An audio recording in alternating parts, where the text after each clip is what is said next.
guys! So today I have my favorite products of 2016 video for you. So this video is not going to be a roundup of all of the products that I wanted to mention that I loved over 2016, but I did want to pick out and show you my sort of top 15. I also did a non-beauty favorites post over on my blog, and also over on my blog will be a complete roundup of all of my favorite products from 2016, where I go through like all the categories like skincare, eyes, face makeup, nails, tools, and I sort of pick my favorite things from all kinds of categories. I considered making that into a video, but it seemed like it would be really long, so I'm just doing this top 15, and if you want to see all of my favorite 2016 favorites, then you can go over to my blog, which I will leave linked down below. And now let's just get into my favorite products. So I will start with my skincare. I picked 3 of the things that I mentioned in skincare to show you. 2 of them are longtime favorites, which is why I kind of wanted to mention them.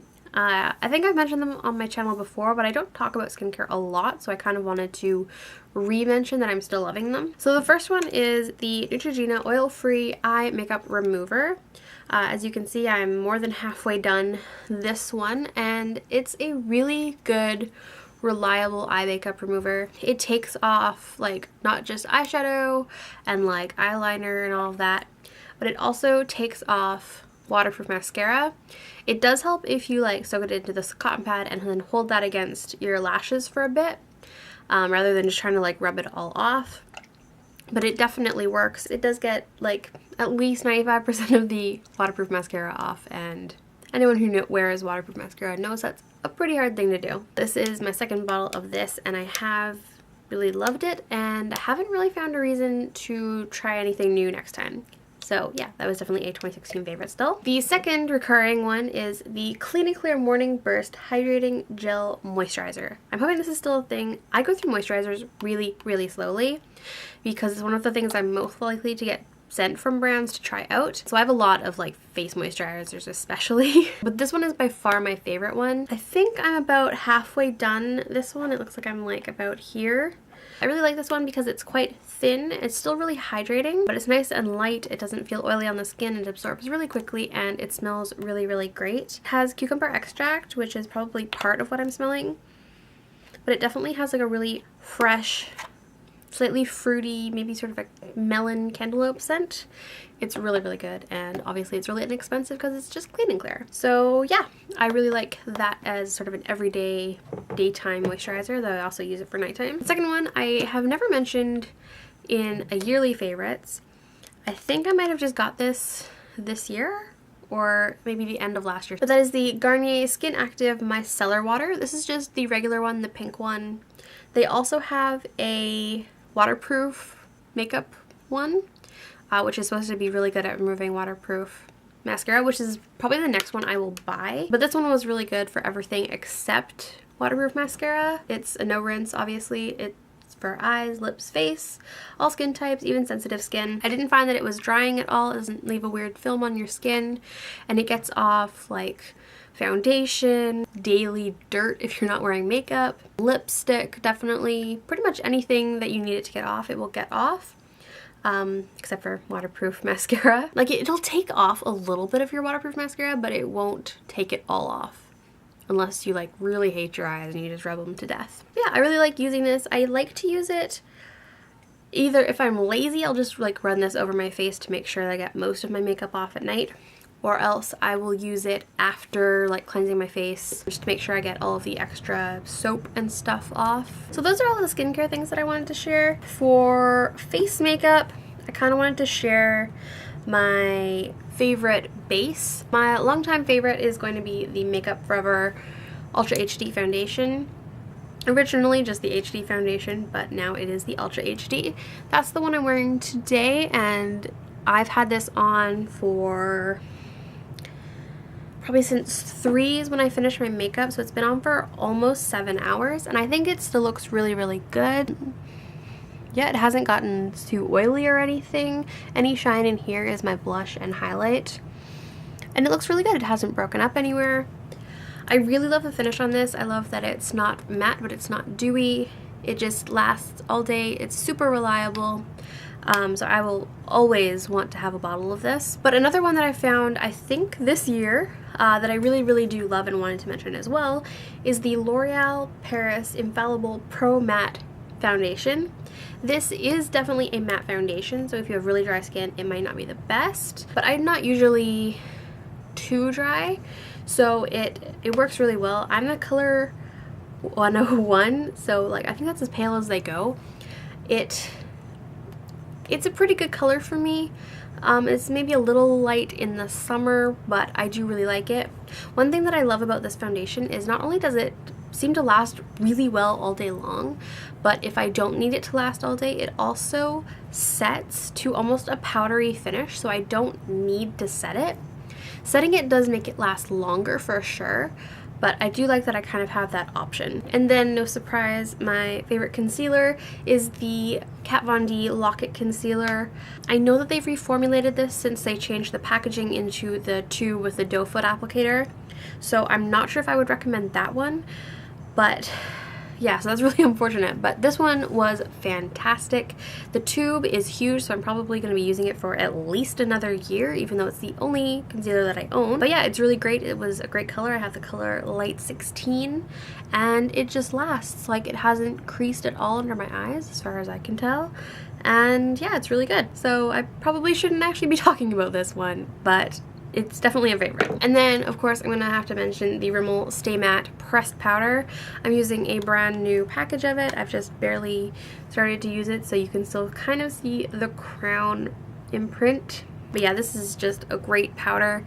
It works really well. It mattifies slightly. I wouldn't say that it's a great mattifying powder necessarily, because the matte texture doesn't last all day, but I do love the powder. It's inexpensive. It makes my foundations last a lot longer than they would on their own. And yeah, it's just a good texture. It's not too heavy. It doesn't make my foundation cakey or anything like some powders can. Yeah, it's really good and inexpensive, which is kind of important because I use powders really quickly. So then a new product that I wanted to show off.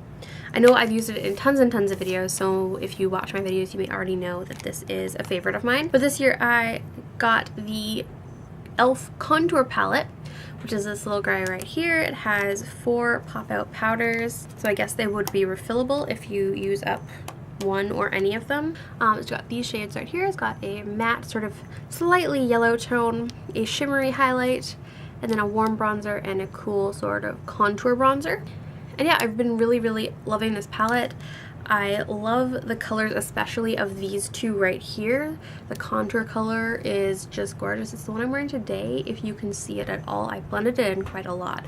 And I didn't put it on very heavily today, so I'm not sure if you can see it. And this shade is a really great color for underneath my eyes. The usual like banana color, like banana in the Anastasia Contour Kit, is far too yellow for me. But this one works really well. So yeah, and this is super inexpensive. It's just really great, and I think you should try it out. Especially if you don't have the Anastasia Contour Kit but were interested in trying it out. I think this is better. Then I have 2 highlighters that I want to share with you. One is a longtime favorite of mine. It's the first highlighter I ever purchased, and that is the MAC Mineralized Skin Finish in Soft and Gentle. I have it in the original packaging, which unfortunately I prefer. Or fortunately, I guess, because I still have it. But yeah, it doesn't come in this packaging anymore, but they still sell the exact same product. That's what it is there. It looks like I have not really dented it. It's slightly started to flatten a little on top, but I'm sure you're not going to be able to notice. But it's this beautiful, slightly pinky gold champagne color. But it's a beautiful highlighter. I think it works really well on my skin tone. Yeah, it's the one I'm wearing today right on top here. It also makes a really beautiful eyeshadow. So yeah, I think this was a really good purchase, and I'm really glad that I have it. And then the second one is one that I found, or not found, what was given this year at the London Drugs beauty event. And this is from the brand Makeup Revolution, or Makeup Revolution London. And this is one of their Vivid Baked Highlighter Powders in the shade Golden Lights. And it's just absolutely stunning. I'm hoping that it shows up on screen. It's white, but it has this intense gold reflect. It's absolutely gorgeous. It's kind of like a really intense version of NARS Albatross, but I don't think Albatross has quite this much gold in it, unless I'm wrong, in which case it's a dupe for that. It's also really similar to Sephora's Stardust highlighter, which is this one here, but that one does not have nearly as much gold. Yeah, even in the swatch, this one is the Makeup Revolution and this is the Sephora. The Makeup Revolution is intense. You can sheer it out and it's beautiful that way too. Yeah, I wanted to mention the Makeup Revolution one specifically because it is inexpensive and it's huge and it's gonna last you forever and it's stunning and just so intense. So definitely worth a look if you're looking for an intense, inexpensive highlighter. Then next, moving on, I wanted to talk about my favorite mascara, which is the Maybelline Rocket Volume Express Waterproof Mascara. I've mentioned this so many times. I've owned probably 3 or 4 tubes of it. It is a great mascara. Comes with this stubby little rubber brush, which I never thought would be something that I loved, but the formula is just perfect. It worked great with this brush. The brush is great for separating and lengthening, and this is all around my favorite mascara. And then I wanted to mention a few of my favorite palettes. I was just going to pick 1 or 2, but I love them all and I felt bad leaving any one of them out. For high end, I picked the Urban Decay Naked palette. It's a classic, it's beautiful. It's all of the beautiful golden warm tones that I love wearing, and it's the palette I reach for if I have no idea what else to do. So Naked palette had to be one of my favorites. For matte palette, I went with the Naked Basics. Again, this is one of my favorite things. It's super beaten up just because I carry it everywhere. I love this palette. Yeah, it's just, as the name suggests, super basic colors. It's got a couple of sort of highlighty shades, one slightly shimmery one, mid-tone that's really good for the crease, and a darker brown, good for, again, the crease or the outer corner, and a black, which is good for liner or the outer corner, or the crease, I suppose. It's also just a really good palette to sort of like supplement other palettes that might not have some of the basics. So yeah, definitely a favorite and one that I would suggest to most people because it's just a really good thing and it's pretty inexpensive for high end. And then another one that I felt like I just couldn't leave out was the BH Cosmetics Shaaanxo palette. I know I've done lots of tutorials using this palette, so I will try to leave a couple down below in case you are interested. I have tutorials using all of these palettes, to be honest, but definitely I've had a few this year using this one. I also did this makeup look using this palette, which I really, really love how it turned out. But yeah, it's just these 9 beautiful shades, and like I said, it's from BH Cosmetics, so these are pretty good eyeshadows, though I do find that they're better than the other BH Cosmetics palette I have. But yeah, these are really beautiful, especially if you like warm shades. It's got this pretty yellow that you wouldn't think would be as flattering on as it is. This gorgeous Rush shade that I have on the outer corner area. This brown blue shade, or brownie teal, is just this beautiful duochrome. It's got some beautiful highlighters, including a matte creamy one, which is actually still a highlight on my skin tone, which is amazing. All of these are great. They work really well together. They're super blendable. They're easy to build up the color and pigmentation, and I really, really love it. Also, side perk to this palette is that it does come with 9 lipstick shades as well. I don't use these very often, but they're nice to have, I guess, if you want to play around with colors, whatever. It's still a good price even if it's just, even if you only use the eyeshadows, which is pretty much what I do. But yes, I do really love this palette. And then finally, I wanted to mention one lip product. I'm not going to name any lip colors or lipsticks or anything like that because I love way too many.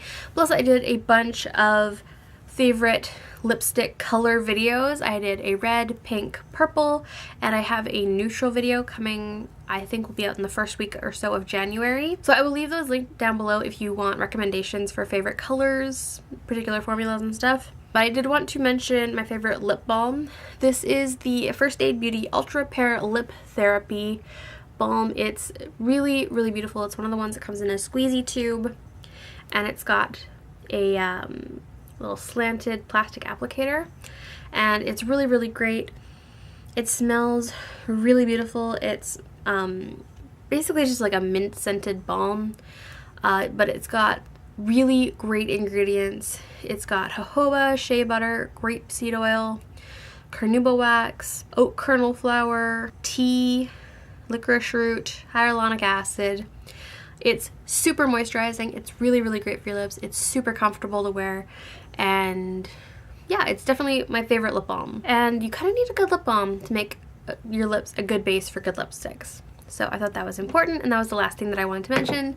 So those are my top 15 things. I hope that you enjoyed this video, maybe found some cool new products that you want to try out. Let me know down in the comments down below what some of your favorite things from this year were, whether they came out this year or whether you just sort of found, discovered, and fell in love with them this year. Let me know down below. I'm always looking for awesome new products. Don't forget to give this video a thumbs up if you did enjoy it and found it interesting. Don't forget to head on over to my blog and check out all of the other favorites I have from 2016, and subscribe to see more videos from me, and I will see you in my next one. Bye guys!